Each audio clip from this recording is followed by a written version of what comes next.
Remote control દ્વારા bomb વિસ્ફોટમાં 2 બાળકોના મોત થયા છે અને 7 પાકિસ્તાની પોલીસકર્મી સહિત 16 ઘાયલ થયા છે।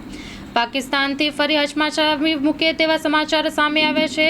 ત્યાં અવારનવાર બોમ્બ વિસ્ફોટ કે આતંકી હુમલાઓની ઘટનાઓ તો બનતી જ રહે છે। ત્યારે તાજેતરના કેસમાં દક્ષિણ પશ્ચિમ ક્ષેત્રમાં શનિવારે એક જોરદાર બોમ્બ વિસ્ફોટ થયો હતો। આ હુમલામાં 2 બાળકો સહિત કુલ 3 લોકો મૃત્યુ પામી ગયા હતા અને અન્ય 16 લોકો ઘવાયા હતા, જેમાં 7 પોલીસકર્મી પણ સામેલ હતા। પ્રાથમિક અહેવાલો અનુસાર રિમોટ કંટ્રોલ આધારિત બોમ્બથી વિસ્ફોટ કરવામાં આવ્યો હોવાની જાણકારી મળી રહી છે। આ બોમ્બને એક બાઇક પર ફિટ કરી દેવામાં આવ્યો હતો અને આ બાઇકને દક્ષિણ પાકિસ્તાનના પિશિનમાં પોલીસ હેડક્વાર્ટરની નજીક જ પાર્ક કરી દેવામાં આવ્યું હતું। હુમલાને ધ્યાનમાં રાખી પાકિસ્તાનના આતંકવાદ વિરોધી વિભાગ અને બોમ્બ સ્ક્વોડ ઘટનાસ્થળની મુલાકાત લીધી હતી। જોકે હજુ સુધી આ હુમલો કોણે કર્યો તે અંગે કોઈ જાણકારી સામે આવી નથી।